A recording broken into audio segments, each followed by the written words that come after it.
Hello everyone, welcome in competition conservatory. आज हम आप लोगों के सामने हैं सबसे इम्पोर्टेंट लाइंस पोएम्स और राइटर्स के साथ में। देखिए, जो हमारे एग्जाम में मोस्ट ऑफ द लाइंस आती हैं पोएम की, तो हम लोग कंफ्यूज होते हैं ना, पता नहीं कौन सी लाइंस कहाँ से उठा के दे देंगे, आइडिया नहीं है। लेकिन आइडिया है, आप पहले से स्टडी करो ना, पता है कहाँ से आनी है। चलिए, तो हम बात करते हैं। सबसे पहले हमारी इंपॉर्टेंट जो लाइंस आने वाली हैं, सबसे पहले हम देखेंगे विलियम वर्ड्सवर्थ।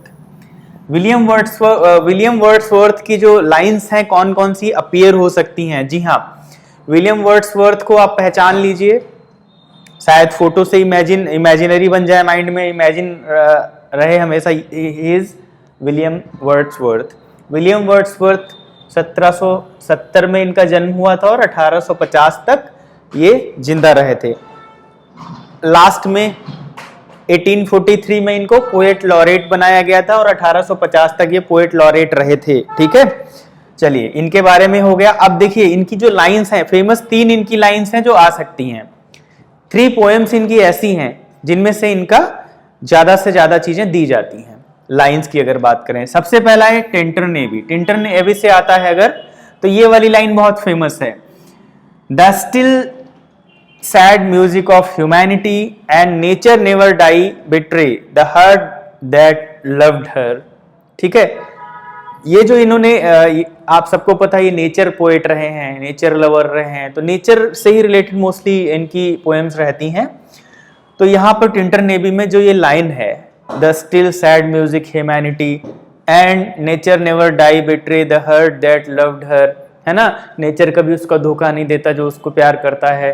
ठीक है, तो ये लाइन बहुत इंपॉर्टेंट है, याद रखिएगा। टिंटन एबी से अगर ये लाइन आती है तो याद रखिएगा, नेचर की बात हो रही है तो ये टिंटन एबी की बात हो रही है।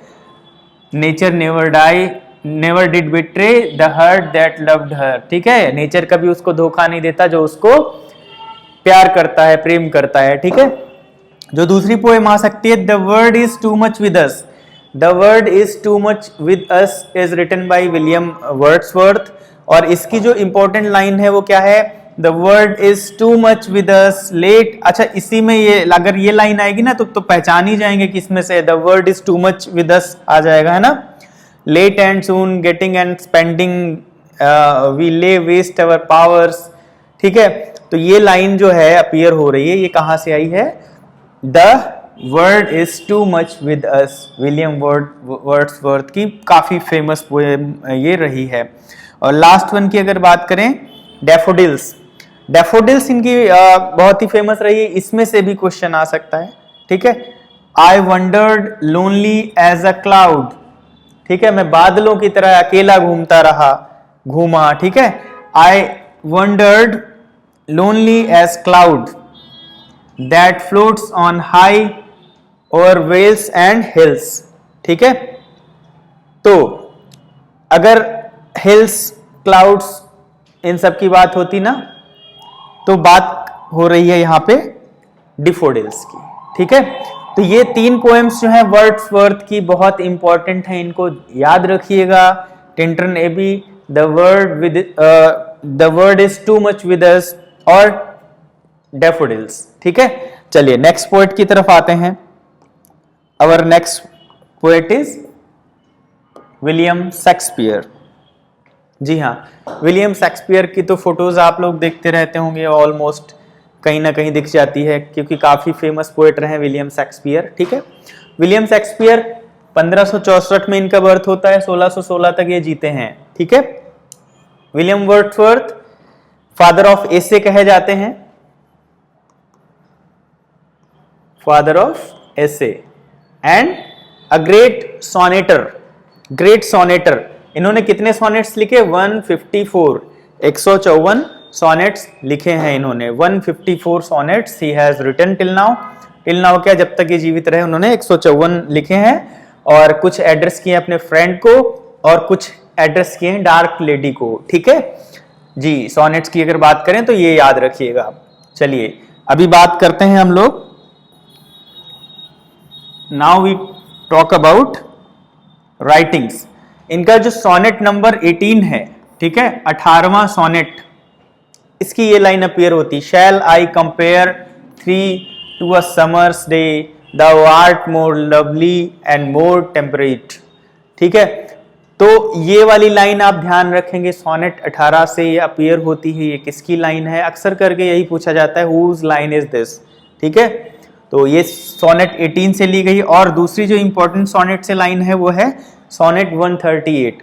अच्छा, ये भी कहा जा सकता है कि ये लाइन किस सोनेट से अपीयर की हुई है। ठीक है, तो आप उसको देख लीजिए ध्यान से, सोनेट 18 से ये लाइन है। ठीक है, दूसरी लाइन जो है, when my love swears that she is made of truth। मेरी जो प्रेमिका है वो मुझ कसम खाती है कि वो सच्चाई से बनी हुई है। I do believe her। मुझे जरूर उस पर विश्वास होता है। Though I know she lie। जबकि मुझे पता है कि वो झूठ बोल रही है, फिर भी मैं उस पर विश्वास करता हूं। ठीक है, if you talk about this line, ये तो याद रहेगी ना, ये तो लाइन याद रहेगी ना, when my love swears, जब मेरी प्रेमिका कसम खाती है, that she made of truth, वह सच्चाई से बनी हुई है, सच बोल रही है।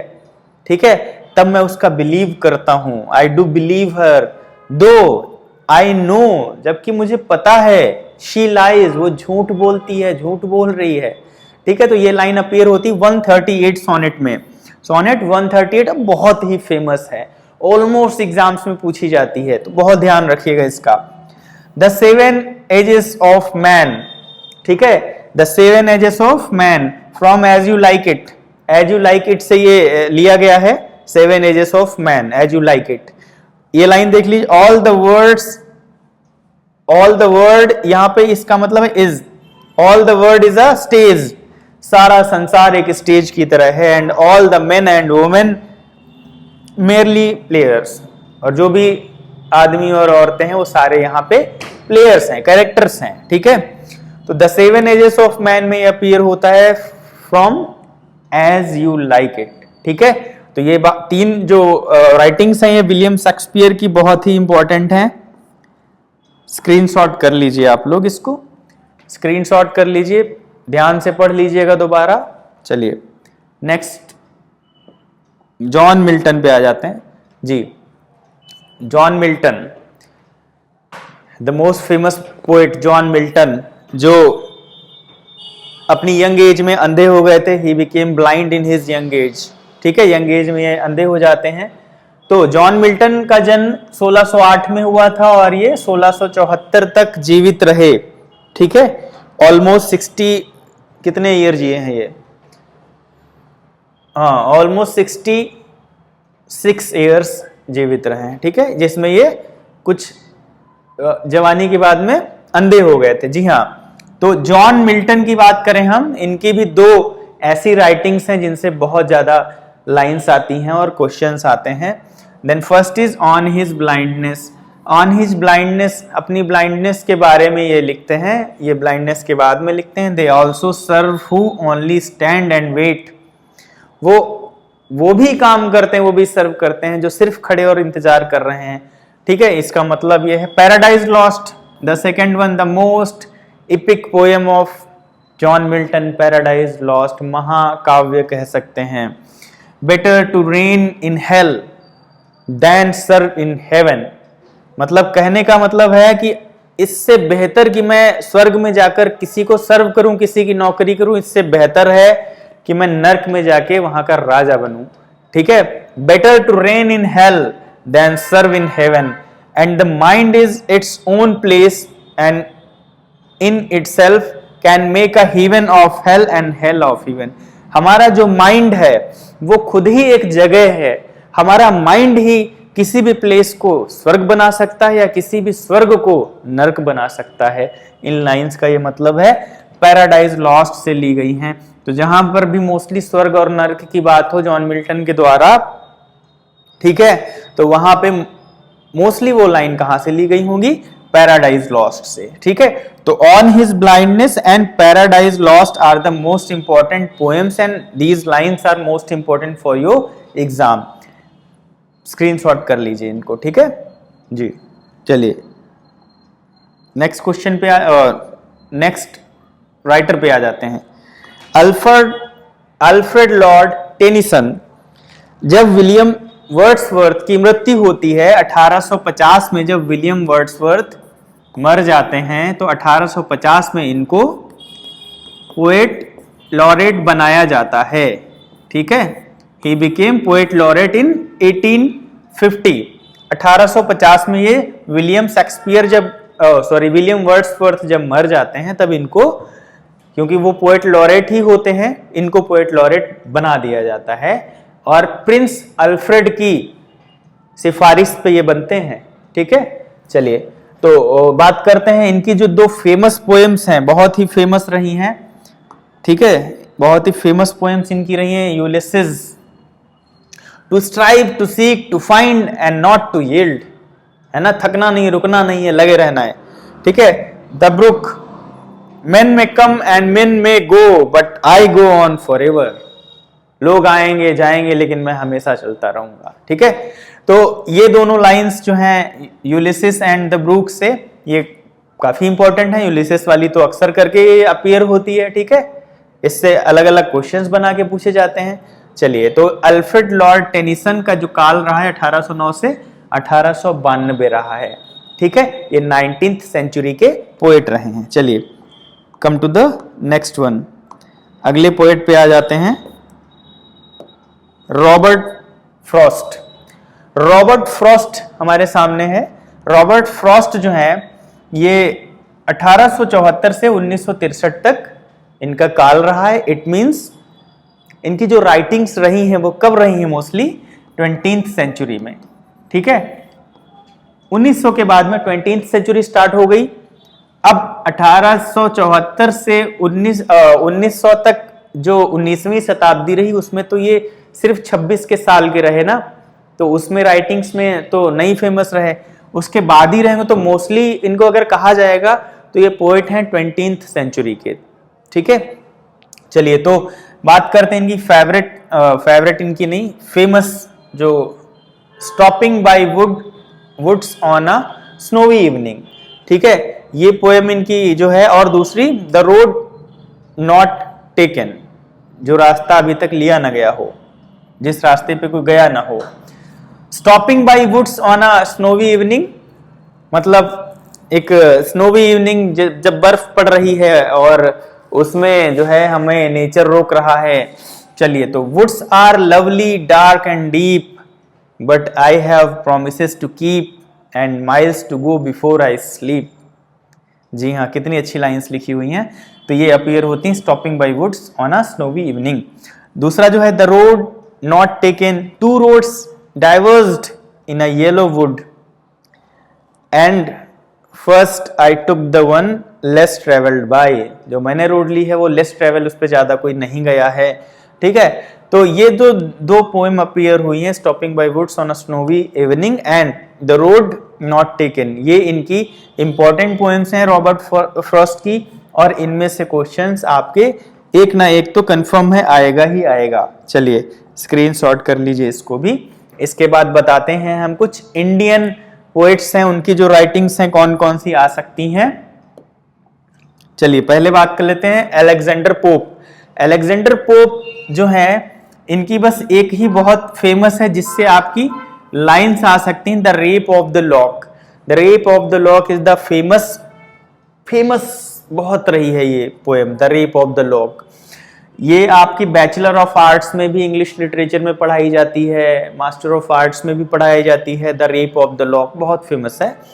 Line describing Belinda's lap dog shock and the satirized makeup process as a religious ritual. ठीक है, तो ये जो लाइन है, ये लाइन से क्वेश्चन आ सकता है, in which poem this line appears.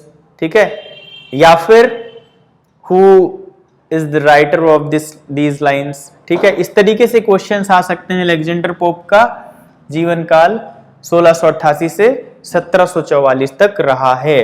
ठीक है, so this is the important line, you can screenshot it जी। Next is PB Shelley. PB Shelley 1792 से 1822 तक ही रहे हैं। ठीक है। और इनकी जो इम्पोर्टेंट पोएम्स हैं जानते ही होंगे, ode to the west wind and to a skylark. To a skylark तो बहुत ही फेमस रही है। Our sweetest song are those that tell of saddest thought. ठीक है। दूसरा, if winter comes can spring be far behind. अगर जाड़े आते हैं तो क्या गर्मियां बहुत दूर होंगी, ये इसका मतलब निकल रहा है। बाकी पोएम का तो लाइंस पूछी जाएंगी आपसे। If winter comes can spring be far behind, ode to the west wind की ये पोएम है जिसमें से ये लाइंस ली गई हैं। दूसरे लाइंस याद रखिएगा, टू अ स्काईलार्क से जो लाइन इंपॉर्टेंट है आ सकती है, our sweetest song are those that tell of saddest thought. ठीक है, ध्यान रखिएगा, इन पोएम से ये लाइन पूछी जा सकती हैं। स्क्रीनशॉट कर लीजिए। अब देखिए, सम इंडियन राइटर्स, कुछ इंडियन राइटर्स आपके लिए लाए हैं। इनमें से देख लीजिए कौन राइटर की कौन सी लाइंस या कौन सी राइटिंग्स पूछी जा सकती हैं। तो तोरू दत्त की आवर कैजुराइन ट्री, ठीक है, सॉरी आवर, तो तोरू दत्त की जो फेमस राइटिंग है वो क्या है, आवर कैजुराना ट्री। ठीक है, आवर कैजुराना ट्री। नाउ जी हाँ, सबसे पहले तोरू दत्त की जो राइटिंग्स हैं उनमें नजर डाल लीजिए। आवर कैजुराना ट्री, निसिम एज़ेकिएल की नाइट ऑफ द स्कॉर्पियन, कमला दास की एन इंट्रोडक्शन और रविंद्रनाथ टैगोर की गीतांजलि। ठीक है, स्पेशली सॉन्ग है जो ना 7th नंबर में, my song has put of her ornaments.